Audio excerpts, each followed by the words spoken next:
Welcome to Learn with Lucy. This is the chapter of class 11 physics vector chapter. तो आज का topic है types of vector. तो कितने टाइप का वेक्टर होता है? पहला वाला है इक्वल वेक्टर। इक्वल वेक्टर किसे कहते हैं? If the two vectors have equal magnitude, दोनों दो वेक्टर का अगर मैग्नीट्यूड अगर इक्वल होगा और उसका डायरेक्शन भी अगर इक्वल होगा, then that vectors are known as the equal vectors. Let एक वेक्टर है 5 मीटर पर second towards east and another vector है 5 मीटर पर सेकेंड टुवर्ड्स ईस्ट। मतलब दोनों वेक्टर अगर ईस्ट के डायरेक्शन में 5 मीटर पर सेकेंड के स्पीड में जा रहे हैं, वेलोसिटी है, तो फिर दो वेक्टर क्या हो गया ना, इक्वल वेक्टर हो गया।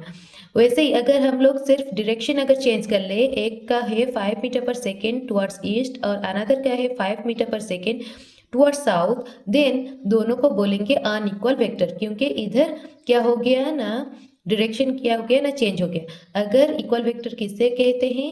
अगर जिसका कि बोथ मैग्नीट्यूड एंड डायरेक्शन दोनों ही अगर इक्वल रहेगा तो उसको बोलेंगे इक्वल वेक्टर। ठीक है। देन आता है पैरेलल वेक्टर के ऊपर। पैरेलल वेक्टर मतलब दोनों वेक्टर का डायरेक्शन सेम होगा, एक ही डायरेक्शन में मूव कर रहे होंगे और दोनों ही वेक्टर कभी भी किसी भी एट इन्फिनिटी में भी दोनों को कहीं पे भी क्रॉस नहीं करेंगे। मतलब उनका एंगल, उन दोनों वेक्टर के बीच में एंगल क्या होगा ना, जीरो रहेगा। तो उसको बोलते हैं parallel vector. The vector whose direction are same, the angle between the two parallel vector is zero. मतलब वो दोनों वेक्टर एट इन्फिनिटी में भी कहीं पे भी वो दोनों को क्रॉस नहीं करेंगे। उन दोनों के बीच में डिस्टेंस हमेशा ही सेम रहेगा at any position, at any where. ठीक है। एंटी पैरेलल वेक्टर किसे बोलते हैं?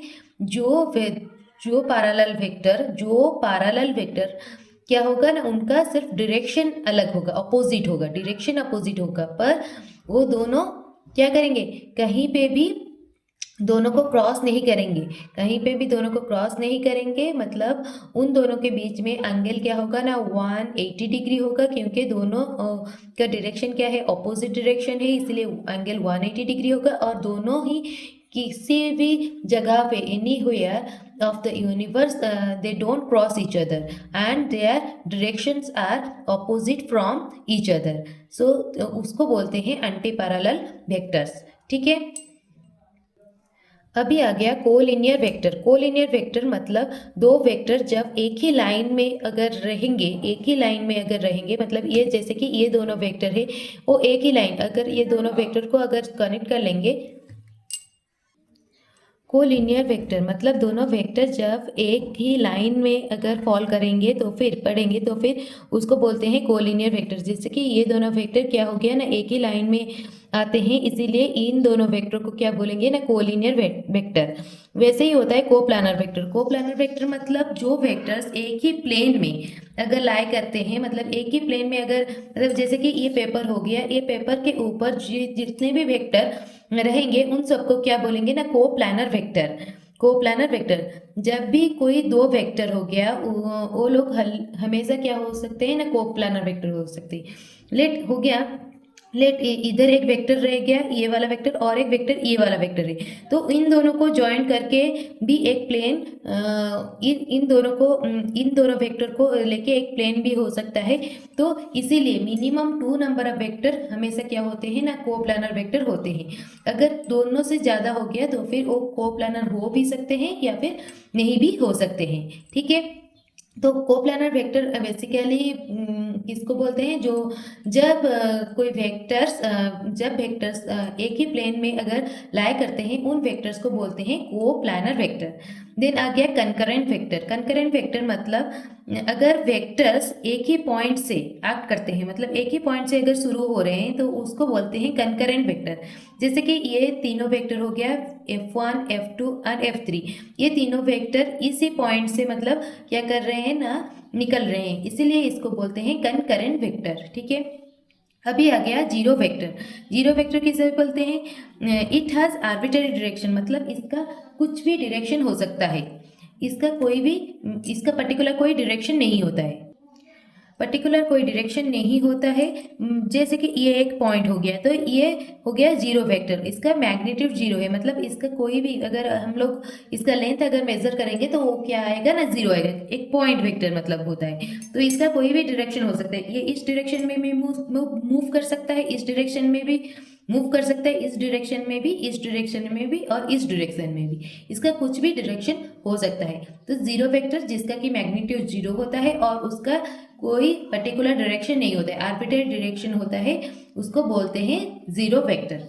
देन आ गया यूनिट वेक्टर। यूनिट वेक्टर मतलब यूनिट मतलब क्या होता है, वन। तो जिस वेक्टर का मैग्नीट्यूड क्या होता है ना, वन होता है, उसी को बोलते हैं यूनिट वेक्टर। ये वेक्टर जनरली हमें डायरेक्शन शो करने के लिए यूज होता है। The only use of the unit vector is give the direction. ये सिर्फ डायरेक्शन को क्या करता है ना, शो करता है।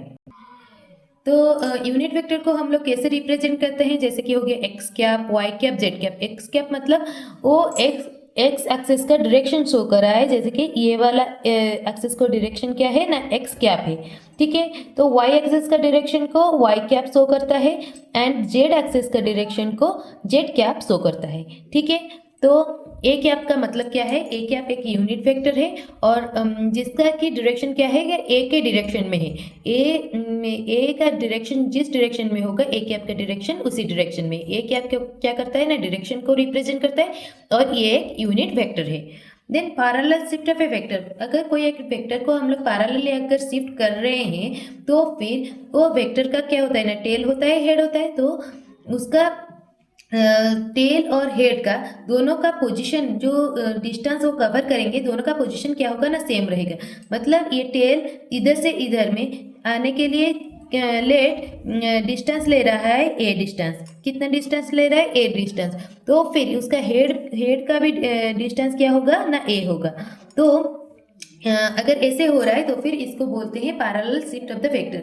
मतलब हेड जितने डिस्टेंस में कवर कर रहा है और टेल भी उसी डिस्टेंस अगर कवर कर रहा है तो फिर उसको बोलते हैं parallel shift of a vector. एक वेक्टर को अगर हम लोग पैरेलली शिफ्ट करेंगे तो फिर वो क्या होगा ना, उनका हेड और टेल का जो डिस्टेंस है, वो जो न्यू डिस्टेंस में न्यू पोजिशन के बीच में जो डिस्टेंस है वो क्या रहेगा ना, सेम रहेगा।